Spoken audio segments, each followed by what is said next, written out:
Hi friends and viewers, welcome to Nachi's YouTube channel. நான் தான் உங்கள் ஷெஃப் நாச்சி. நம்ம இன்னைக்கு சூப்பரான ஒரு குவிக்கான ரெசிபி பார்க்க போகிறோம். பன்னீர் வச்சு பன்னீர் கீமா மசாலா அல்லது பன்னீர் புர்ஜி மசாலான்னு சொல்லலாம்.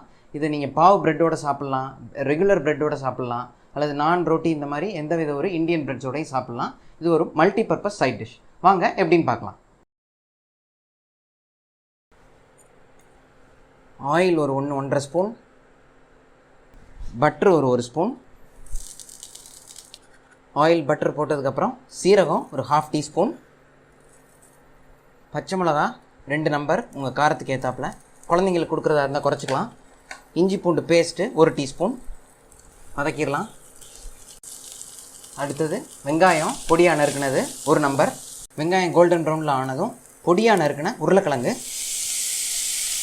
வதக்கிக்கலாம். 2 நிமிஷம் லேசாக தண்ணி ஊற்றிக்கிங்க. உருளைக்கிழங்கு போட்டு 2 நிமிஷம் வெந்ததும், ஒரு சின்ன உருளைக்கிழங்கு தான் போட்டிருக்கேன், வெந்ததும் மஞ்சத்தூள் 1/2 டீஸ்பூன், காஷ்மீரி மிளகாய் தூள் 1 டேபிள் ஸ்பூன், சீரகத்தூள் 1/2 teaspoon, garam masala 1/2 teaspoon, regular மிளகாய் தூள் 1 டேபிள் ஸ்பூன், பாவ் பாஜி மசாலா இது ஆப்ஷனல் தான், இருந்தால் சேர்த்துக்குங்க, கொஞ்சம் ஃப்ளேவர்ஃபுல்லாக இருக்கும். எல்லாத்தையும் 2 மினிட்ஸ் வதக்கிடலாம். தண்ணி சேர்த்துக்குங்க லேசாக. இப்போது பன்னீருக்கு தேவையான உப்பு சேர்த்துடலாம். குடமிளகா ஃபைனாக சாப் பண்ணது இது இருந்தால் சேர்த்துக்கலாம், இதுவும் ஆப்ஷனல் தான். இப்போது தக்காளி 1 நம்பர் பொடியாக நறுக்குனது.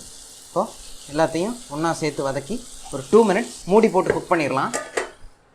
2 மினிட்ஸ் கழித்து மசாலாலாம் ரா ஃப்ளேவர் போயிருக்கும். இப்போது கிரேட் பண்ண பன்னீர், இது ஒரு 100 கிராம் பன்னீர் தான், ஆனால் நிறைய குவான்டிட்டி வந்துடும். ஸோ துருவி வச்சுருக்க பன்னீரை சேர்த்து ஒரு 1 மினிட் குக் பண்ணிவிட்டு, 1 மினிட் ஆயிடுச்சு, ஃபைனலாக ஃபினிஷிங் ஸ்டேஜுக்கு வந்துவிட்டோம். இது ஹெவி க்ரீம் அல்லது ஃப்ரெஷ் க்ரீம், இது ரெண்டுமே இல்லாட்டி தாராளமாக நீங்கள் தயிர் ஒரு ஸ்பூன் சேர்த்துக்கலாம், இதுவும் ஆப்ஷனல் தான். உங்களுக்கு ரிச் அண்ட் க்ரீமியாக வேணும்னா இது சேர்க்கலாம். ஃபைனலாக ஒரு 1/4 டீஸ்பூன் பட்டர், அவ்வளோதான். கொத்தமல்லி தலையை போட்டு ஃபினிஷ் பண்ணிடலாம். இதை எப்படி சர்வ் பண்ணுறதுன்னு இப்போ காமிக்கிறேன். சூப்பரான நம்மளோட பன்னீர் கீமா மசாலா ரெடி ஆயிடுச்சு. ஸோ இதை நான் ஒரு பவுலில் ட்ரான்ஸ்ஃபர் பண்ணிடுறேன். இதை வந்து ப்ரெட்டோட சர்வ் பண்ணலாம். நான் ஏற்கனவே சொன்ன மாதிரி சப்பாத்தி, நான் ரோட்டி எதுவாக இருந்தாலும் ஓகே.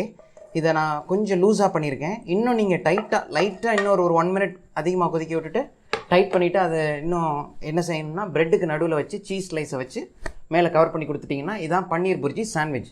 ஸோ நான் சொன்ன மாதிரியே மல்டி பர்பஸ் பன்னீர் கறி ரெடி. வீட்டில் செஞ்சு பாருங்கள், எப்படி வந்திருக்குங்கிறத கமெண்ட்டில் சொல்லுங்கள். தேங்க்யூ, பாய்.